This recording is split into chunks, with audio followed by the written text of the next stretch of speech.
Slurping Beauty. Based on Sleeping Beauty. Characters. I will be playing Prince Charming. I'll be playing the king. I'll be playing the Wicked Fairy. I'll be playing Prince Alarming. And I'll be playing Slurping Beauty. Once upon a time there lived a king in a faraway land. He had one daughter, a lovely young princess. He decided to throw her a feast for her 10th birthday. It was a wonderful feast, and he invited all the good fairies from the surrounding woodlands. Each good fairy cast a different spell on the young princess. One spell made her sweet, another spell made her smart, and another spell made her pretty. But there was one particular fairy, a wicked fairy, who had not been invited to the feast. The wicked fairy grew angry and cast a curse on the princess. Sorcery! Soup! Your manners will be frightful and you'll slurp up your soup.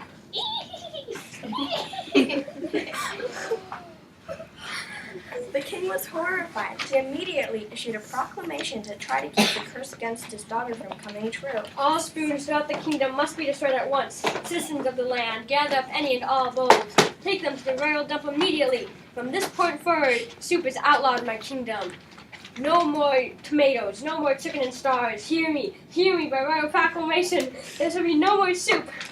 No more soup! No more soup! Silence. A few years later, the princess had her 16th birthday. The king arranged a huge feast. Prince Charming from a neighboring land was to be the guest of honor. He was famous the whole world over for his fine breeding. The king had even hired a new cook specifically for the occasion. I would like to say a few words to the lovely princess. If her manners are anything like mine, then we could get along quite splendidly. The waiters began to serve the meal. To the king's horror, they set down bowls of soup. The king had completely forgotten to tell the new cook that soup was forbidden throughout the land. I've never tasted such a delight before. What is this fine food? Why, it's soup, of course. Oh no, it's soup. It's delicious. I've never tasted anything so delicious. I must be going. Your daughter's quite interesting.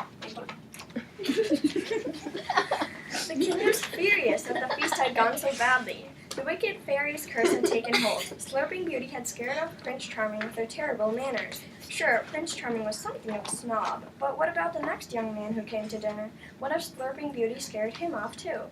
The king decided he would fire the new cook at once, but Slurping Beauty begged him not to. Until now, she had never tasted soup, and she loved it. Please, Daddy, don't fire the cook. Have him make me more soup. I love it. The king could not deny his daughter, and so began a period of Slurping Beauty trying all the soup she missed out on throughout her childhood. Night after night, meal after meal, she tried different soups. Split pea, chicken noodle, beef, and barley. She loved them all, and she slurped them all up. The old king was terribly upset. If his daughter kept behaving this way, she might never find a husband. It so happened that another prince was passing through the land. The king had no choice but to invite Prince Alarming to dinner. Soup was served as usual. The king expected that it was going to be a very embarrassing evening.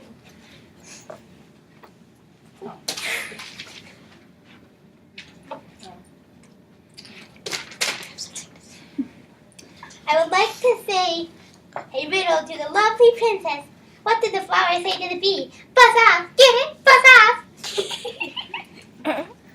The princess began to laugh, and then Prince Alarming began to laugh. He had a goofy, high-pitched laugh that sounded like this.